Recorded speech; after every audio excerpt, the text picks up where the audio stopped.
Audio Jungle.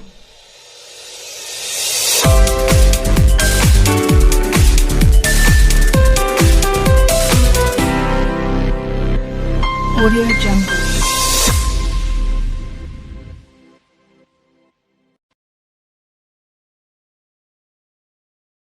News Bihar में जिस तरह से कोरोना महामारी को लेकर जो सिस्टम बनाया जा रहा था, अब नीतीश सरकार के काले पोस्ट चेहरे खुलकर सामने आ चुका है। अब नीतीश कुमार जल्दबाजी में फैसला ले जा रहे हैं।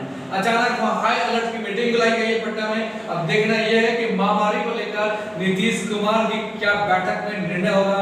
यह बहुत ही दिलचस्प होगा और देखना बेहद जरूरी है। नीतीश कुमार ने बैठक के दौरान नीतीश कुमार का यह फैसला आ सकता है कि लॉकडाउन जो है काफी टाइट कराया जा सकता है।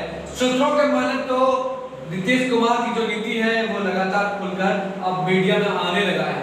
देश में कोरोना महामारी की संख्या तेजी से ग्राफ बढ़ता दिख रहा है। क्या नीतीश सरकार की इन व्यवस्थाओं पर सवाल खड़ा फिर से उतर रहा है कि नीतीश जी ने बिहार में ऐसा क्या कर दिया जो कोरोना सवाल नीतीश सरकार से सीधा है कि आपने कोरोना को लेकर अब तक क्यों नहीं सतर्कता बरती और चुनाव करवाया गया। अब जो है थर्ड स्टेज में बिहार में कोरोना है और कोरोना की हालत ऐसी तेजी से आ रही है जिस तरह से ग्राफ बढ़ता दिख रहा है। आए दिन लोगों की परेशानी बढ़ रही है, ऑक्सीजन की कमियां हैं। आखिर ऑक्सीजन भी नहीं है कि समय पर ऑक्सीजन दिया जा सके पेशेंट को। कई मीडियाज के सोशल मीडिया के माध्यम से वीडियो लगातार वायरल हो रहे हैं। उन वीडियोस को देखिएगा तो आपके आंखों से आंसू छलकेंगे। क्या है देश में नीति सरकार की इन नेताओं की प्रतिगरिमा को आप देखिए कि सरकार ने जनता के लिए क्या कुछ किया। बड़ी रिपोर्ट है नीतीश सुशासन राज का एक बड़ा पर्दाफाश का एक्सपोज हो चुका है। एक्सपोज किया हमने कि नीतीश कुमार बार बार हाई अलर्ट की मीटिंग बुलाती है मगर निर्णय क्या लेते हैं कोई पता नहीं। ऑक्सीजन हॉस्पिटलों में नहीं है। आज तक बिहार में एक बहुत बड़ा सा ऑक्सीजन प्लांट नहीं बनाया गया। नेताजी का चुनाव आता है तो नेताजी पहुंच जाते हैं वोट में, लंबे लंबे वादे करने लगते हैं जनता से कि हम वो करा देंगे, हम ये करा देंगे, वो दे देंगे, वो दे देंगे, मगर धरातल पर 0 पॉइंट पे लाके खड़ा कर देता है। क्या है बिहार में ना नीति और कूटनीति राजनीति अब सब समझना है। एक और अगली खबर, भारत वर्ष में एक तरह से भारत को टुकड़ों में बांटने की फिर एक घटिया सा बयान देने वाला एक तरह से देशद्रोही है जो वही राष्ट्रपति डॉक्टर एपीजे अब्दुल कलाम आजाद साहब को जिहादी बता रहे हैं। क्या मुस्लिम होने का जिहादी है? मुस्लिम होना गुनाह है? अगर मुस्लिम है तो क्या वो जिहादी है? मेरा बड़ा सवाल है क्या कि प्रधानमंत्री नरेंद्र मोदी के कार्यकाल में कुछ ऐसे भी लोग हैं जो इस तरह का लैंग्वेज, इस तरह की भाषा उपयोग कर रहे हैं, क्या उन पर देशद्रोही का केस लगना नहीं चाहिए? स्वर्गीय डॉक्टर एपीजे अब्दुल कलाम आजाद को ये नरसिंह राव सीधे कहते हैं कि ये मुस्लिम जिहादी है। आखिर इस सब को सुनने के बाद आपके रोंगटे खड़े होते होंगे, आप भी सोच रहे होंगे क्या कि ये बात कैसे कह सकते हैं। क्या भारत में मुस्लिमों को जिहादी कहने वाले का अधिकार इतना बढ़ गया है कि वो कुछ भी कह जाते हैं और बोल जाते हैं? इस रिपोर्ट को आप देख रहे हैं कि आखिर देश में किस तरह की भाषा का प्रयोग किया जाता है। तो बीजेपी शासित राज्यों में ऐसे लोगों को अब तक पनिशमेंट नहीं की जाती है। यानी यूं कहें कि ऐसे लोग खुलकर कुछ भी बोल जाते हैं। जब से भाजपा की सरकार देश में आई है ऐसे में माहौल बिगाड़ने की जो नीति है लगातार कहीं ना कहीं देखने को मिल रहा है। वो ये नरसिंह राव है जो एक बच्चे को मंदिर में पानी पीने को लेकर एक बड़ी साजिश कराया गया था, बच्चे को पीटा गया था।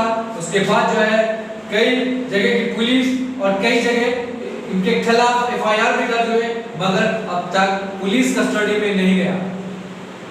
इसके पीछे की वजह मैं बता दूं आपको कि बीजेपी संरक्षण दे रही है। इसलिए ये सब को मैं कह रहा हूं कि अगर बीजेपी संरक्षण नहीं देती तो फिर नरसिंह राव आखिर बाहर कैसे घूम रहे हैं?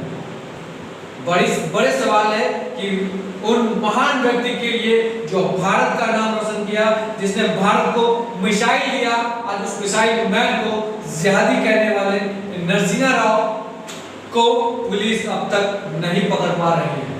अफसोस की बात है, हमारा देश एक स्वतंत्र देश आजाद भारत में किस तरह से शब्द का प्रयोग किया जा रहा है।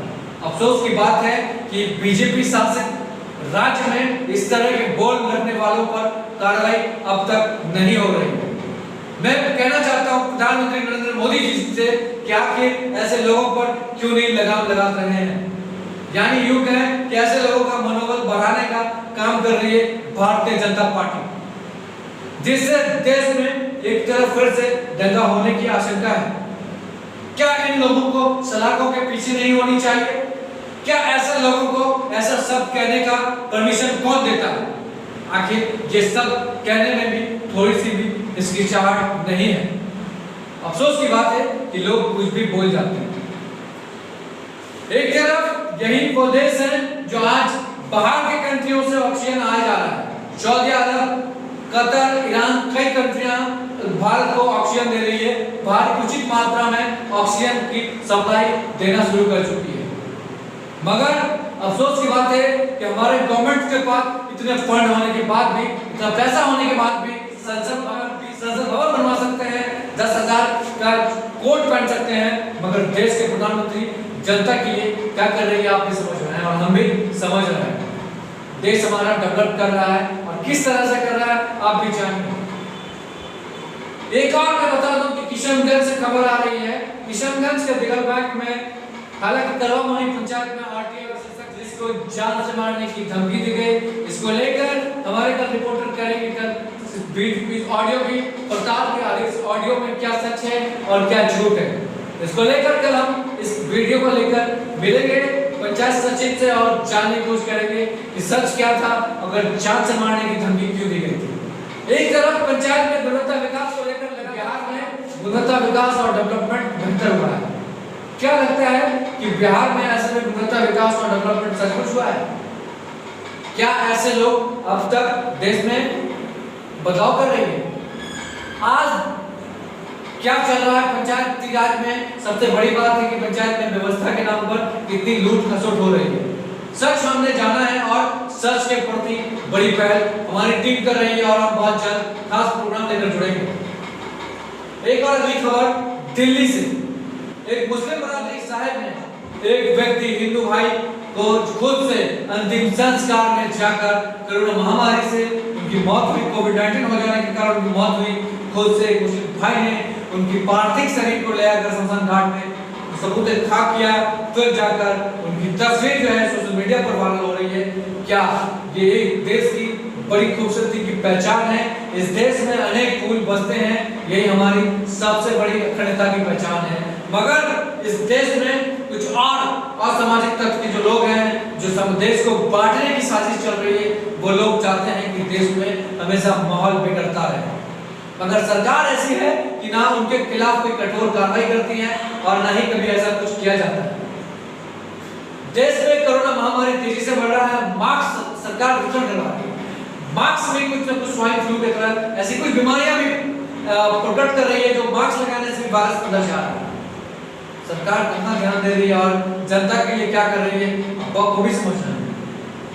बने रहिए लाइव 24 न्यूज पर, हम लगातार कुछ नई जानकारियां लेकर आप तक जुड़ते रहेंगे। हमारा चैनल को यूट्यूब के माध्यम से देख रहे हैं तो सब्सक्राइब करिएगा, ज्यादा से ज्यादा दोस्तों में शेयर करिए। धन्यवाद।